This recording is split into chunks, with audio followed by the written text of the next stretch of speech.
মণিপাল হাসপাতাল end to end care model তৈরি করেছে, যেখানে চিকিৎসার পাশাপাশি ভিসা সহায়তা, ভ্রমণ সমন্বয়, ব্যয় অপটিমাইজেশন এবং চিকিৎসা পরবর্তী ফলো আপ একসাথে সমন্বিতভাবে পরিচালিত হয়। উল্লেখযোগ্যভাবে ফ্ল্যাগশিপ ইউনিটটিতে ইতিমধ্যে 1000টিরও বেশি রোবোটিক স্পাইন ও অর্থোপেডিক সার্জারি সম্পন্ন হয়েছে।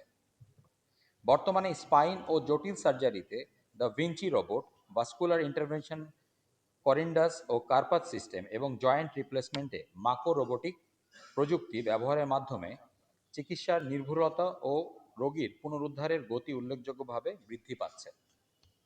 বর্তমানে মণিপাল হাসপাতাল ভারতের 26টিরও বেশি শহরে 49টি ইউনিট পরিচালনা করছে এবং বিশ্বের 160টিরও বেশি দেশের রোগীদের সেবা প্রদান করছে, যা এটিকে দক্ষিণ এশিয়ার একটি গুরুত্বপূর্ণ cross border health care platform হিসেবে প্রতিষ্ঠা করেছে।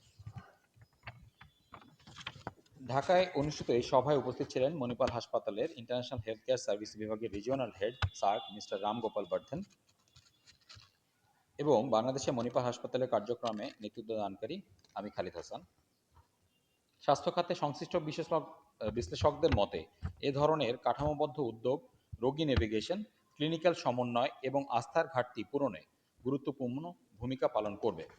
বিশেষত জটিল ও উচ্চ ঝুঁকিপূর্ণ চিকিৎসার ক্ষেত্রে দক্ষিণ এশিয়ার স্বাস্থ্যসেবা সংযোগ আরও সম্প্রসারণের লক্ষ্য নিয়ে মণিপাল হাসপাতাল ভবিষ্যতে চিকিৎসক সহযোগিতা, স্থানীয় অংশীদারিত্ব এবং রোগী সহায়তা কাঠামোকে আরও শক্তিশালিত করার পরিকল্পনা করছে।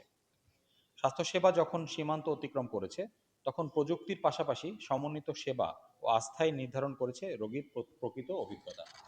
ধন্যবাদ।